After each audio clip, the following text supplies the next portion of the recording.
I want to thank the committee members for inviting us to present our thoughts on Bill S5. I am here as a representative of the Electronic Cigarette Trade Association of Canada, or ECTA. ECTA is a self-regulatory organization for the vapor products industry active since 2011.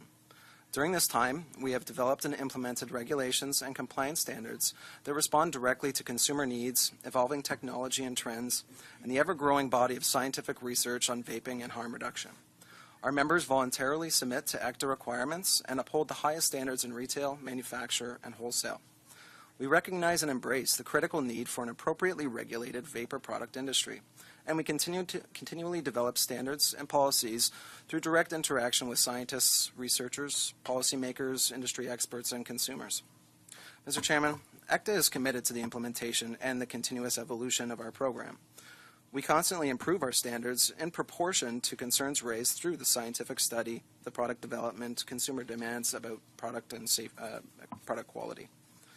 2 years ago, we became aware of new studies indicating that a compound commonly used in e-liquid flavoring was likely harmful for inhalation.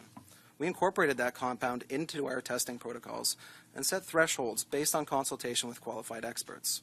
This resulted in higher quality e-liquid produced and available for sale. It also helped to set new quality benchmarks for the entire Canadian industry.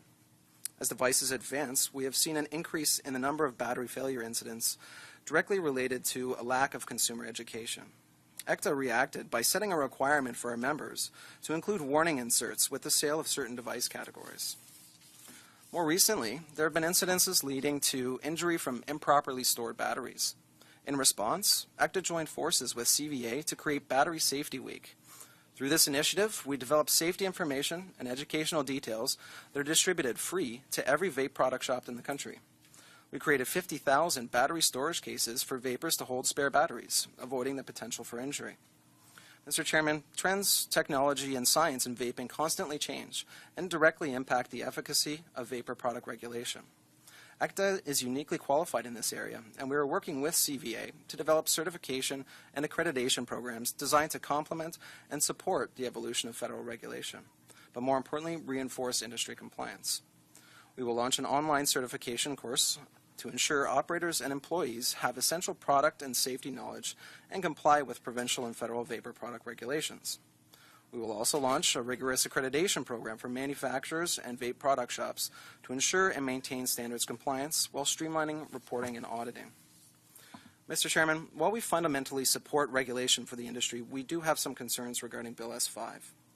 In 2014, I presented to the HESA Committee detailing reasons for the creation of purpose-built regulations for vaping products as a harm reduction consumer product.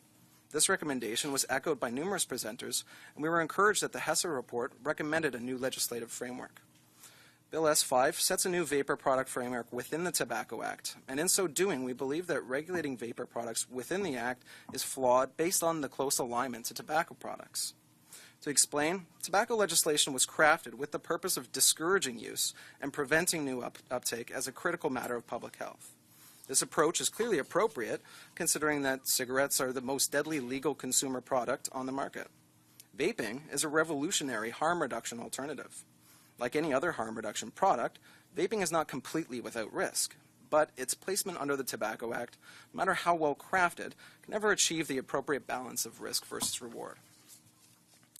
We believe that the long-term goal should be the proper classification of vaping products as a harm reduction product. Science is catching up to vaping and its role in harm reduction. It's in this context that we strongly urge this committee to include a mandatory 2-year review in the legislation. The vapor product industry in Canada is growing exponentially, where once it was operated exclusively by ex-smokers and small startup businesses, it is fast evolving into a fully regulated mainstream industry. Although vapors and our businesses have been working towards this for many years, we're also well aware that the tobacco industry has been eagerly awaiting the same legislation. Until this bill passes and regulations are in place, this industry remains largely devoid of any tobacco industry vaping products. Mr. Chairman, we further believe that Bill S5 gives a market advantage to large tobacco corporations by virtue of a market authorization process. In effect, this provides an advantage to the only sector with the intent and resources to develop market-authorized vapor products, the tobacco industry, specifically referring to the following sections of the Act. And 30.43 prohibits the promotion of vaping products that compare the health effects to those of tobacco products. All scientific evidence concludes that vaping is less harmful in terms of relative risk. This section eliminates the use of the single most important reason to switch from smoking to vaping, while making an exception for corporations with the resources to obtain market authorization. Bill S5 also gives an unfair advantage to market-authorized products in the form of promotion by means of the name of the product. We do not believe that there is evidence that market authorization can provide, for example, for the promotion of blueberry cheesecake, where the other paths to market could not. If there is a genuine concern for promotion of flavor categories deemed enticing for youth, the terms of Schedule 3 should be the same for all vaping products. We therefore suggest that the exception for prescription vaping products in Schedule 3 be removed. In order to ensure vapor product shops provide truthful and accurate flavor descriptions to adult smokers and vapors while supporting the purpose of the Act and related prohibitions, we are submitting an amendment for Section 30.48. This would be the addition of the phrase, "in a place to which young persons have access," at the bottom of the section. This change would only permit customer access to descriptions in Schedule 3 via age-restricted vapor product shops. Regulations can further define the manner in which these descriptions may be provided. Mr. Chairman, Canada is uniquely positioned, and we are recognized as one of the world leaders in terms of promoting harm reduction. Vapor products represent a significant addition to harm reduction that will only be fully realized with fair and balanced legislation. We have the advantage of an unprecedented level of communication and collaboration between government, vape industry, and consumers, each with the same goal of making responsible choices that have a positive impact on personal and public health. Creating good, well-balanced legislation for vaping as a harm reduction alternative to smoking is perhaps the best that we can do to eliminate the single most preventable cause of death and disease in Canada.